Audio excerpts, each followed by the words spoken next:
She told me, "If you don't like it, we can break up," because I asked about dinner. So I said okay, and made sure she understood I wasn't bluffing. I'm Matt, 30M. She's Olivia, 27F. We've been together a little over 2 years. Living together for one.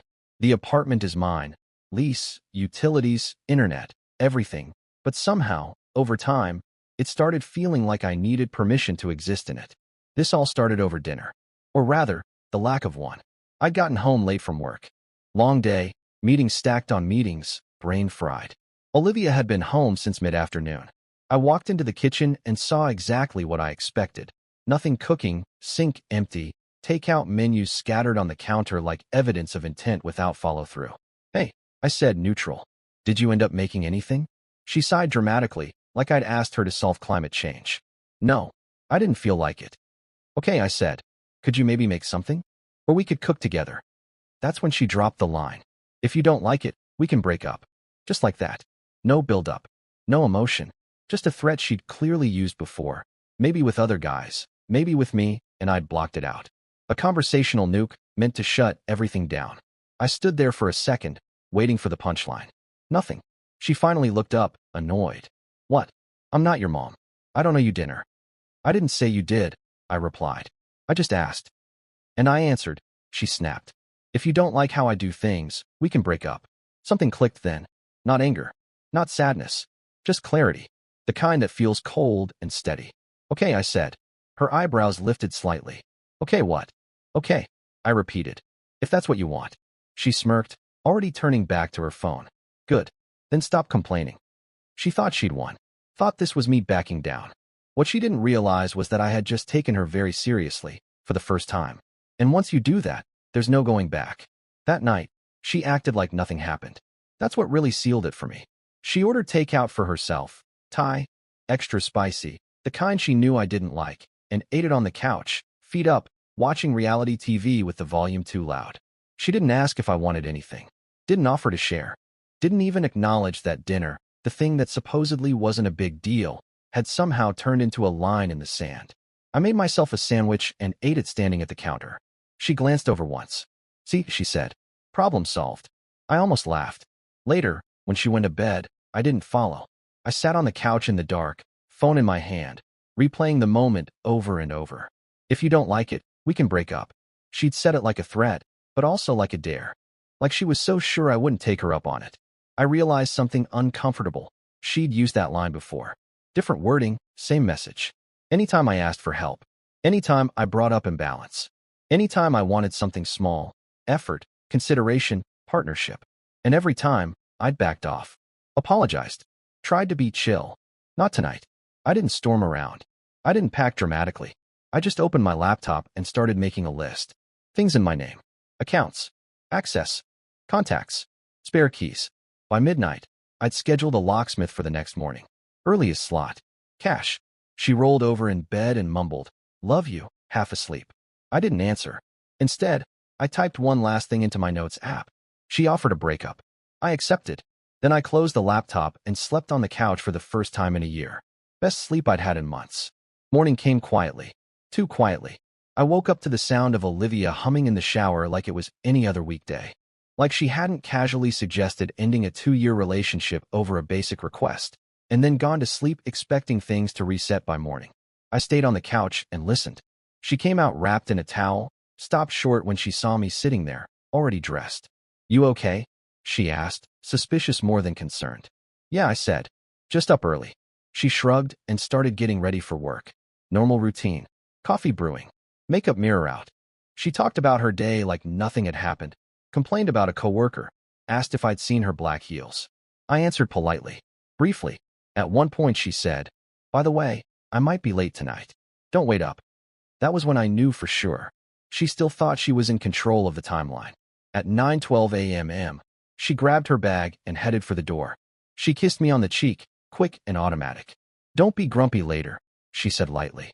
"You know how you get." I watched her leave without saying a word. The moment the door closed, my phone buzzed. The locksmith was on the way. I spent the next hour moving with a calm I didn't recognize. Not angry. Focused. I gathered everything that was hers. Clothes, shoes, toiletries, makeup bags, chargers, and stacked it neatly by the door. I didn't throw anything. I didn't damage anything. I wasn't trying to hurt her. I was just done accommodating her. When the locksmith arrived, he asked if it was a breakup situation. I nodded. Good call, he said, swapping out the locks. People say things they don't mean until someone believes them. By noon, the locks were changed. By 1, I'd removed her from every shared account. Streaming services, location sharing, emergency contacts, everything that tied her to my daily life. I sat back down on the couch and waited. At 6:47 p.m., my phone lit up. Hey, I'm outside. Why isn't the key working? I read it once. Didn't reply. She'd asked for a breakup. I was just making sure she got it. Her reaction didn't take long. By 6:52 p.m., my phone was vibrating nonstop. Calls, texts, voicemails stacking up like she could brute force her way back inside. What the hell is this? Matt, answer me. Stop being dramatic. I let the phone buzz itself quiet. At 7:03, there was a knock. Hard, sharp, angry. Not the polite, maybe you're in the shower, knock. This was ownership knocking.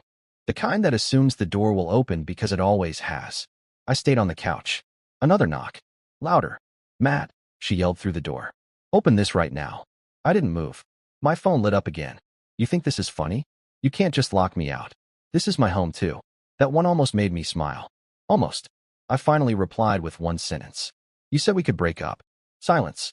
30 seconds later, the knocking resumed, frantic now. I could picture her in the hallway, arms crossed, jaw tight, already rehearsing how this would somehow be my fault. Are you seriously doing this over dinner? She shouted. I stood up and walked to the door, not to open it, just close enough so she'd hear me. No, I said through the wood. I'm doing this over disrespect. There was a pause. Then her voice softened instantly, like a switch flipped. Matt, come on, she said. I didn't mean it like that. You know how I talk when I'm annoyed. I leaned my forehead against the door. That's the problem, I said calmly. You say things you don't mean because you never expect consequences. Her tone changed again. Sharp. Defensive. So what? You just decided this on your own. Yes, I said. Just like you did. Another long pause. Then, quieter.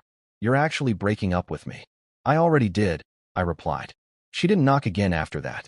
I went back to the couch, turned off my phone, and for the first time in a long while, the apartment felt exactly the way it should, peaceful, quiet, and finally mine. I slept through the night like nothing was wrong. No adrenaline. No doom spiral. Just deep, uninterrupted sleep, the kind I hadn't realized I was missing until it came back. I woke up to sunlight and silence. My phone had 17 missed calls, all from Olivia. A handful of texts stacked underneath, the tone shifting with each one. This isn't funny. You're acting insane. Open the door. We need to talk. Matt, please. That last one was new. I didn't respond. I made coffee. Took my time. Sat at the table she'd claimed for months without ever cleaning it. Around noon, my phone buzzed again. A voicemail this time. I listened to it out of curiosity more than concern. Her voice sounded different. Tired. Strained.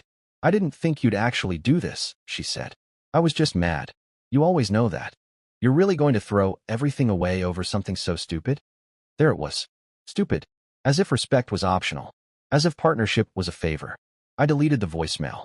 An hour later, there was another knock at the door. Not angry this time. Hesitant. I stayed where I was. Matt, she said softly through the door. I don't have anywhere to go tonight. I closed my eyes. This wasn't about dinner. It never was. It was about how easily she'd reach for the nuclear option whenever she didn't want to be inconvenienced, and how sure she was I'd never call her bluff. I'll grab my stuff later, she added quickly. We can cool off. Just open the door. I walked to the door, rested my hand against it. You told me we could break up, I said. So we did. Silence. Then, barely above a whisper, I didn't think you meant it. I did, I replied. I stepped back, turned around, and went to the bedroom. Behind me, the hallway went quiet. That was the moment it became real for her, and the moment I knew I was done for good. The next 2 days were quiet in a way that felt intentional. I went to work, came home, cooked for one, slept diagonally across the bed she used to dominate like a queen claiming territory. I didn't check my phone much. Didn't need to. Whatever was waiting there could wait longer. Late on the second night, curiosity got the better of me. I turned my phone back on. 34 missed calls. More texts than I bothered counting. The early ones were angry, accusatory, predictable. You can't just do this. You're overreacting. Everyone thinks you're being ridiculous. Then the tone shifted. Matt, please answer. I didn't mean it like that. I was joking. You know that. Joking. Right. Around 1:13 a.m., the messages changed again. I'm at Rachel's, and she says I can stay one more night. I don't know what you want from me. I can't sleep. I read them without reacting. Without that familiar tug of guilt she used to trigger so easily. The space between us had done something important. It had broken the spell. At 2:06 a.m., the final message came through. Please. I'm sorry. I'll make dinner. I'll do better. Just let me come home. That one sat on my screen longer than the rest. Not because I believed it. Because I recognized it. This was bargaining. Panic. The realization that the leverage she'd always relied on, threats, dismissiveness, the assumption I'd stay, was gone. I put the phone face down.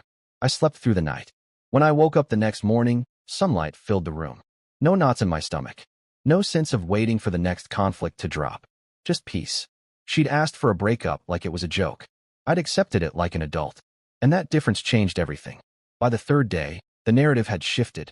I found out because my phone started buzzing with messages from people who normally never involved themselves in my relationship. Mutual friends. One coworker she'd met twice. Even her sister. Hey man, are you okay? Olivia's really upset. She says you locked her out over a joke.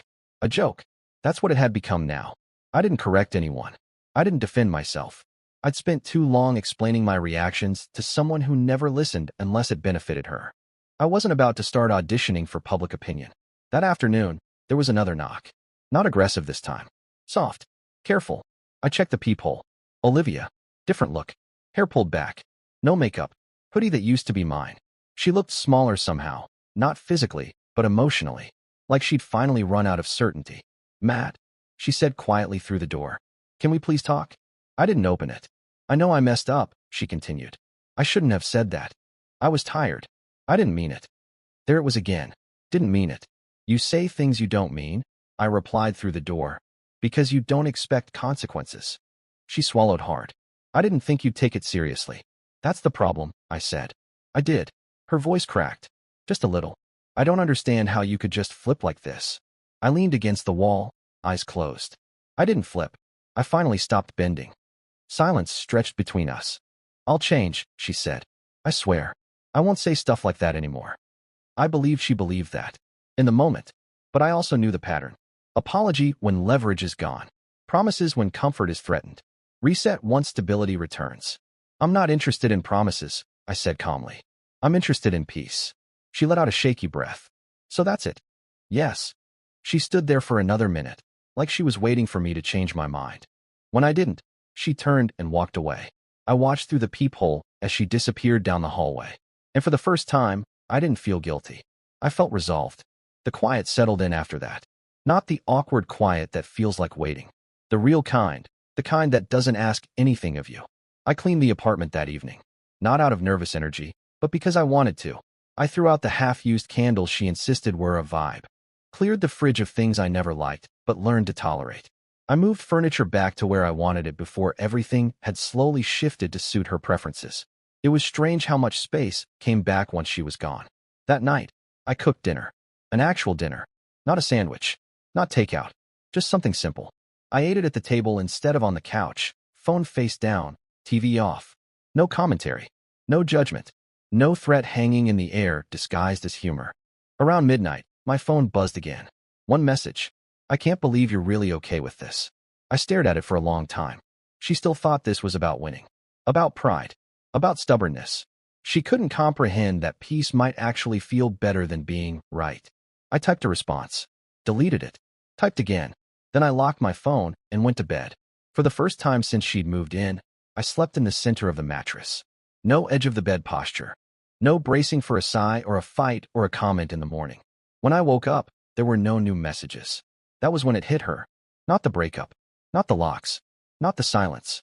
The fact that I had stopped reacting. And that scared her more than any argument ever could. The begging started after the silence. 2 days in, that's when she finally understood this wasn't a standoff. It was an ending. It started with missed calls at odd hours. Not angry ones. Hesitant ones. Calls that rang just long enough to prove she tried. Then the texts came back, slower now, spaced out like she was afraid to push too hard. I didn't sleep last night. I keep replaying everything. I didn't mean it like that, Matt. There it was again. The greatest hit. I read them all. I just didn't answer. That afternoon, I came home to find a bag sitting outside my door. One of mine. Neatly folded clothes inside. On top, a note in her handwriting. I thought maybe this would help. Help what? Her conscience? Her panic? I carried the bag inside, closed the door, and set it by the closet. I didn't feel grateful. I didn't feel angry. I felt detached, like I was looking at a past version of my life someone else was trying to return. That night, around midnight, my phone rang again. I didn't answer. A voicemail came through seconds later. Her voice was different now. Smaller. Fractured. Please, she said. I get it now. I shouldn't have said that. I was tired. I was hungry. I didn't mean break up. I just wanted you to drop it. There it was. The truth she hadn't said out loud yet. She never wanted to leave me. She wanted me to shut up.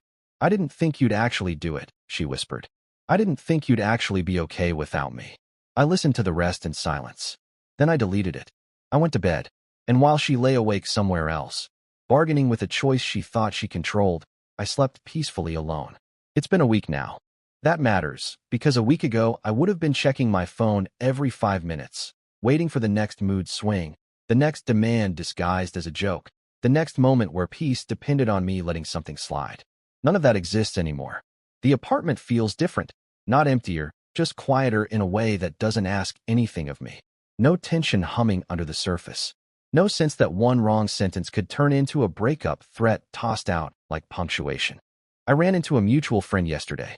He hesitated before speaking, then said, "She's having a really hard time." I nodded. I believe that.